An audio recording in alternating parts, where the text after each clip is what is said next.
আমাদের যখন রাজনৈতিক মুরব্বী বলতে একজন বেগম জিয়া, এবং যে কোনো ক্রাইসিস তৈরি হলে আমার ধারণা উনি কাউকে যদি ফোন করে চা খেতে বলেন, এমন কোনো দল নাই যে মুহূর্তের মধ্যে সেখানে হাজির হবেন না। দেখেন, সাইদি সাহেবের যখন রায় হলো তখন 2 দিনে 153 জন মানুষকে পাখির মতো গুলি করে হত্যা করা হলো, কিন্তু জামাত ইসলামীর নেতা বেগম জিয়া তখন সিঙ্গাপুরে ট্রিটমেন্টে ছিলেন।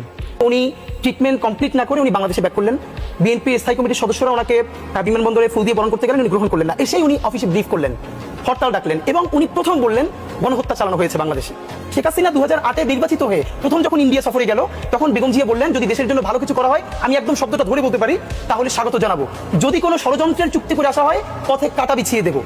পরের দিনই বাংলাদেশের সমস্ত মূলধারা মিডিয়া, যারা এখন বিরাট বিএনপিপন্থী হয়ে উঠেছে, তারা আর্টিকেল লিখলেন বেগম জিয়া এখানে কাটা বলতে কি বুঝলেন, গ্রেনেড হামলা, বোমা বিছিয়ে দেবে হাসিনাকে। ওই যে 21 আগস্টে গ্রেনেড হামলা করেছে সেটাই বলছে।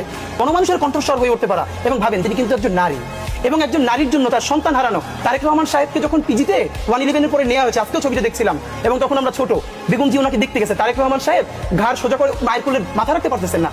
একজন মায়ের সামনে সন্তানকে পিটানো হচ্ছে, পরের সন্তানটাকে অলমোস্ট হত্যা করা হয়েছে, সবকিছু নাই হয়ে গেছে। কি পরিমাণ ঔনসিক দেশ, মানুষের প্রতি কমিটমেন্ট থাকলে তিনি বলেন এই দেশ ছাড়া আমার আর কোনো জায়গা নেই, আমি আর যাব না। দেশের বাইরে আমার কোনো ঠিকানা নেই, এটাই হলো আমার ঠিকানা।